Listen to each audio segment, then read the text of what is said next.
Hi, welcome to this video all about optimizing your LinkedIn profile. In the past, when I've been recruiting for roles, I decided I didn't want to wait to receive applications from the ideal candidate. Instead, I decided to go out and proactively look to find the person that my organization needs. It put me as the recruiter in charge of my recruiting process, rather than waiting around for other people to take action. And as more and more recruiters are doing the same, it becomes essential for you to have a LinkedIn profile that's selling you and your skills 24/7.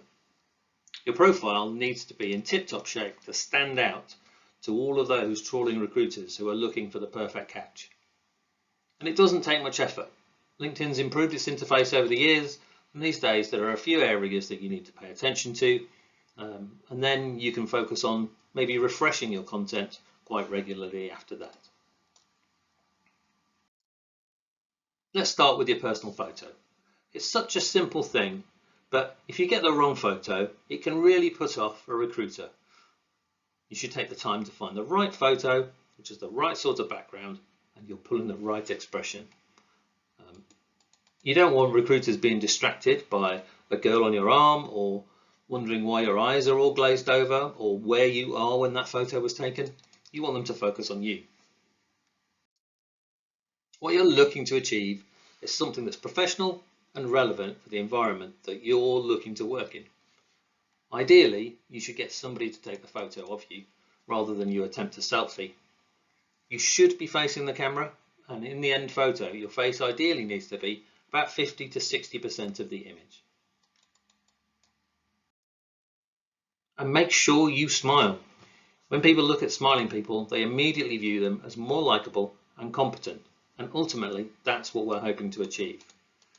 There are a few technical limitations to the image sizes and formats, but nothing too taxing. So most images that you take with modern phones and cameras should be fine to use within LinkedIn.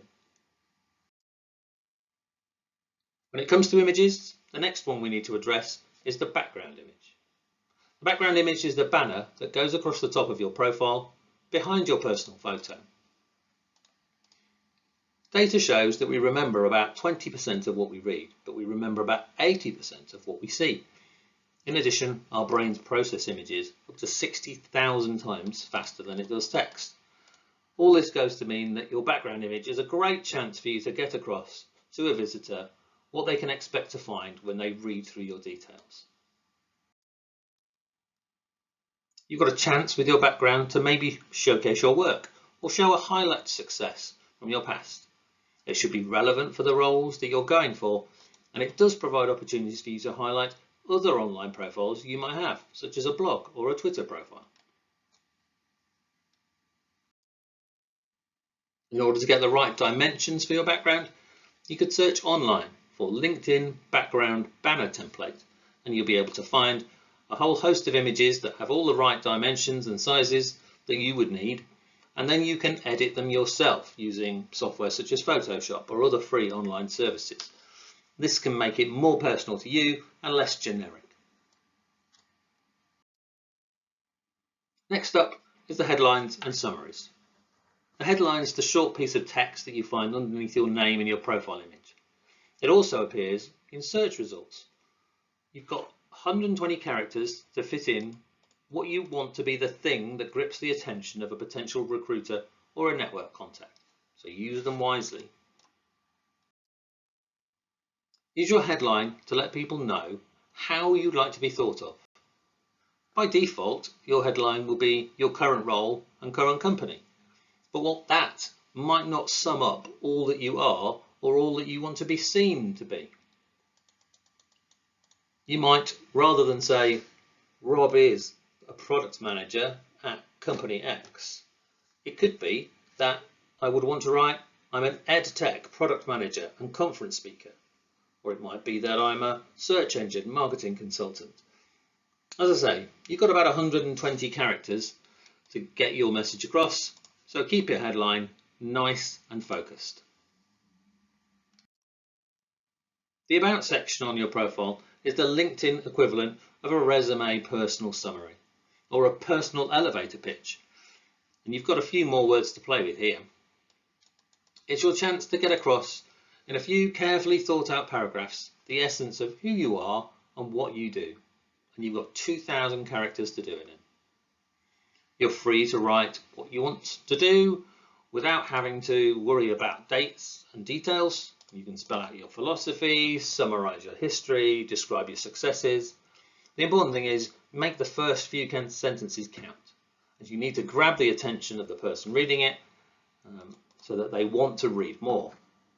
You can also ensure that you use the right keywords to attract the right people. Make sure you're using language that your potential target audience is comfortable with.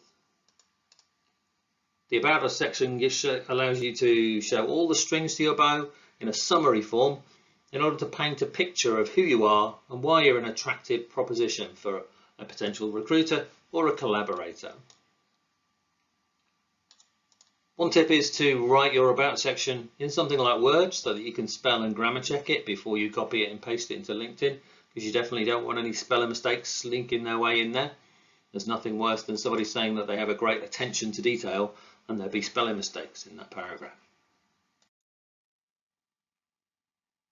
If you're looking to get a new opportunity, then you'll need to tell people what you've done in the past, and this is where you provide your work experience. LinkedIn work experience information is structured data in that they force you to enter specific types of information into specific fields. As well as your job titles, employers, location and employment dates, there are opportunities to fill this area with uploaded examples of your work and include a good description of your responsibilities. Make the most of that. Using your job description to explain the kind of organisation you worked for and what they did puts your role in some kind of context for the recruiter. You can also write about your responsibilities and successes. You should look to write your job description in terms that are relevant to the roles that you want to get in the future. Use language that prospective recruiters will use and highlight skills that focus on your future activities and point out all relevant successes. When it comes to your work experience, there are a few areas to take care around. If you can possibly help it, do not leave career gaps. These will raise questions with prospective employers. If you had a gap, then you can fill it by adding some experience of what you did. Maybe you took a year out to travel around South America. If you add it, the recruiter will know that's why you didn't have a job for that period of time. And they'll also know how independent you are because you went traveling. You must be accurate with what you write in your descriptions. So do not lie or embellish the truth. You will be found out one way or another. And focus on what's relevant for your future roles. The more relevant the experience, the longer the description, the less relevant, the shorter. Ultimately, your time stacking shelves in a supermarket will not get you a new high-powered job. When it comes to your education, you need to cover the basics. And these are across two sections in your profile. Education, which is any formal qualification, and then courses, which are any additional courses you've attended as a result of your work, such as skills training.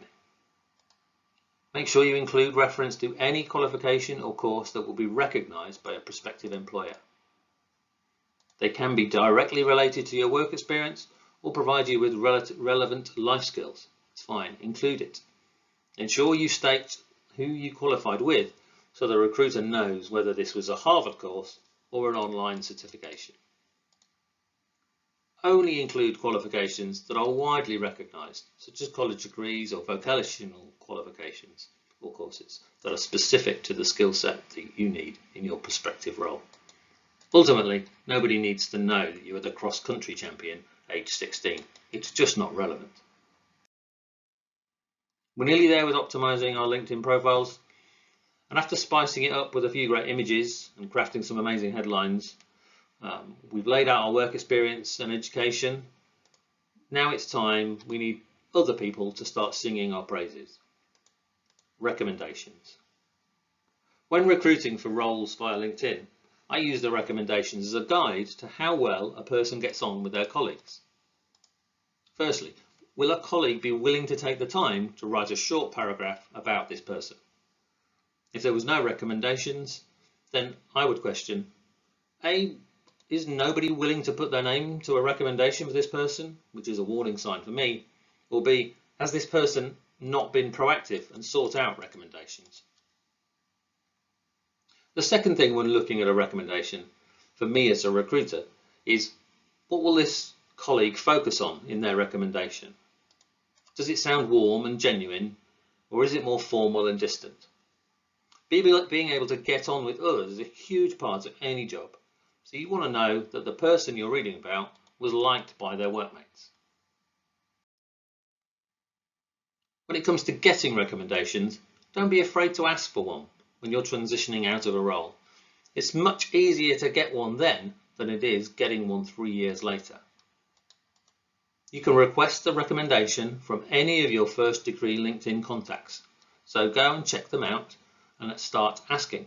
Don't be shy. You can always offer to write a recommendation for your contact by going to their profile, selecting recommend and following the instructions, and this might prompt them to return the favour. When it comes to giving a recommendation, you should start with a strong statement about your colleague. Describe your relationship and share what the individual's standout trait is. Recruiters can see the recommendations you give as well as the ones you receive. Now we've done all the different elements of the basic LinkedIn profile, it's time to keep it fresh. Your LinkedIn profile is not something you write about once and leave it alone. It should be nurtured and updated as circumstances change. If you change roles, then it definitely should be updated. But I think a monthly refresh is a good thing to aim for. Keep your skills up to date, tune your headline to suit the role you're about to apply for, update your background to publicise a new side project you're working on. 10 minutes every month will keep it fresh and up to date and ready for the moment when someone comes across it and thinks you'll be worth speaking to for a new role that they're recruiting for. LinkedIn provides opportunities to engage with other LinkedIn users through posts in the same way you would do via Facebook or Twitter. It's a good idea to either post directly yourself or engage with other users' posts so that your profile shows regular updates and you can start to show involvement in your chosen field. You do not need to necessarily write unique content yourself on LinkedIn, and you can simply reference things that you do elsewhere. For example, a new blog post on your personal blog or a new product launch that you've been part of. If you don't create much content, then you can just join LinkedIn groups related to your specialism and comment on other people's posts. It all helps build your profile and expand your network, and that leads to more opportunities. That's it for optimizing your LinkedIn profile. You can get more from me and get started in product by heading to gettingstartedinproduct.com or subscribing to this channel. Thanks for your time.